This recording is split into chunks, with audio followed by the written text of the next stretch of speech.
Cristina, cuéntanos justamente cuál es tu cargo, cuántos años llevas en dicho cargo. Mira, yo soy la supervisora de WTA. En este torneo tenemos 3 supervisoras. En este cargo, bueno, yo tengo desde el 2016 trabajando con la WTA como supervisora, pero cada, cada año nuestro calendario cambia, nos designa la WTA a diferentes torneos y bueno, aquí estoy. Justamente cómo te sientes de estar en casa, por así decirlo.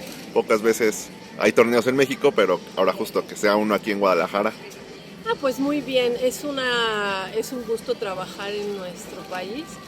Nosotros viajamos a través del año a muchos países, entonces siempre es bueno volver a casa y trabajar con gente que conocemos, ¿no?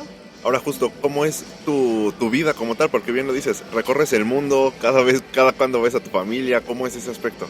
Pues mira, lo que trata de hacer la WTA es asignarnos a torneos en los que generalmente si viajas al extranjero, que sea 1 o 2 torneos que sean en la misma región. Obviamente también tiene que ver la situación económica, ¿no? Que sale más barato el viaje, pero también que en el equipo de árbitros, de supervisores de la WTA, también hay otros que están trabajando en la misma semana. Entonces, para hacer un calendario equilibrado con todos nosotros y que se empaten los tiempos y que cada uno tenga algunos descansos. Entonces, bueno, pues los veo obviamente a mi familia cuando puedo, pero sí, es mucho el viaje y estar fuera de casa, sí. ¿Cuál es el torneo que normalmente te toca? ¿Guadalajara? ¿Por la región quizá el US Open? ¿San Diego? No, eso fíjate que no necesariamente tiene que ser fijo el que te toque alguna región. Es mucho cómo se van manejando los tiempos con los otros compañeros y obviamente económicamente sale más económico viajar a Estados Unidos o a Europa, pero México está muy bien localizado estratégicamente, entonces hay vuelos directos a Europa, a Sudamérica, a Estados Unidos, a Asia, entonces a mí casi que me puede tocar cualquier lugar del mundo. Ahora cuéntanos, ¿cómo es llegar a ser justamente, llegar a tu puesto? ¿Qué se estudia? ¿Cómo es el proceso? Si hay algún examen, ¿cómo llegas a donde estás hoy en día? Sí, o sea, primero se sigue el procedimiento como cualquier árbitro en el mundo, que primero empiezas con torneos obviamente, de juniors o de profesionales a nivel de desarrollo de la ITF. Entonces, una vez que vas mejorando, vas a escuelas que la ITF propone y tú vas subiendo de nivel también con base a tu experiencia. Entonces, yo en México empecé como juez de línea, después fui juez de silla, después tuve un tiempo en el que mi categoría en juez de silla subió a bronce, llegué a plata y después tuve que tomar la decisión de dejar la silla porque también trabajaba mucho como supervisora. Entonces, pero a diferencia de algunos otros compañeros, pero mi caso es que siempre trabajé siendo juez de silla también, pero también la mitad del otro año trabajaba como supervisora. Entonces también hacía torneos profesionales de la ITF, entonces hacía torneos futuros, 50,000, 100,000, así. Y al hacer sillas también trabajé muchos años como la WTA o con la ATP o la ITF haciendo sillas.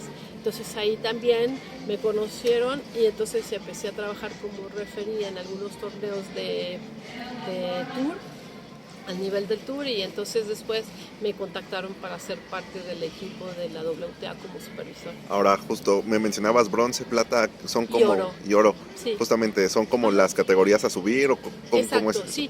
Como juez de silla, las categorías son botón verde ahora, y ese es un árbitro que tiene buenos conocimientos de las reglas, pero que su examinación es con el lenguaje local, entonces hacen en español, en inglés, en francés. Después hay el botón blanco que tiene, digamos, los mismos conocimientos de reglas, pero que tiene que tener un manejo del inglés mejor. Después se va a una escuela de bronce, que tienes que pasar un examen escrito y también solo accedes a esa escuela si tienes una preparación en la cancha. Y después De bronce a plata es con méritos, entonces te examinan. A lo largo del año te van examinando como juez de silla otros de los árbitros que tienen más experiencia o mayor grado, y entonces vas subiendo y después subes a botón plata y después el último rango es oro.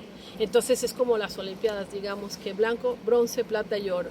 Ahora cuéntanos, ¿cuál es tu recuerdo más importante de como juez de silla? ¿Algún tenista, alguna anécdota que recuerdes que te marcó como tal? No, o sea, como juez de silla tuve muchos partidos que son interesantes, y hay veces que no necesariamente tiene que ser por ejemplo, en cancha central del US Open, que sí lo llegué a hacer, pero por ejemplo puede ser hasta, a veces te recuerdas unos partidos más pequeños, pero a veces tan interesantes, o hubo tantas situaciones que decidir, que a veces te recuerdas eso como un reto más importante, ¿no? Obviamente, claro que la exposición que tienen los Grand Slam, por ejemplo, al tener tanta repercusión, ¿no?, en el nivel, porque es el grado más alto, obviamente que lo recuerdas con cariño algunos de los partidos que hiciste, pero también hay competencias por equipos como la Copa Davis o como la Billie Jean King Cup para mujeres, que también son muy interesantes porque tienen el nacionalismo involucrado, ¿no? Entonces, bueno, de todas la verdad es que todos los eventos de tenis tienen su detalle.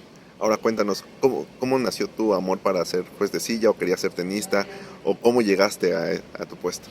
Pues la verdad que fue un poco por casualidad, digamos. O sea, a mí me gustaba el tenis y yo creo que me empezó a gustar porque cuando yo era chica pasaban la Copa Davis en televisión. Entonces a mí me interesaba mucho esto del nacionalismo y de jugar por tu país, ¿no? Entonces eso me gustaba, el vivir la emoción de que a ver si ganaban el punto, la serie, etcétera.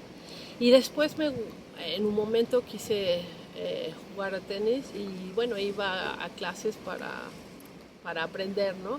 Y después cuando empecé a jugar dije, ay, yo, bueno, obviamente cuando yo empecé a jugar era tarde para llegar a tener un nivel profesional, porque yo empecé a jugar cuando ya era adolescente.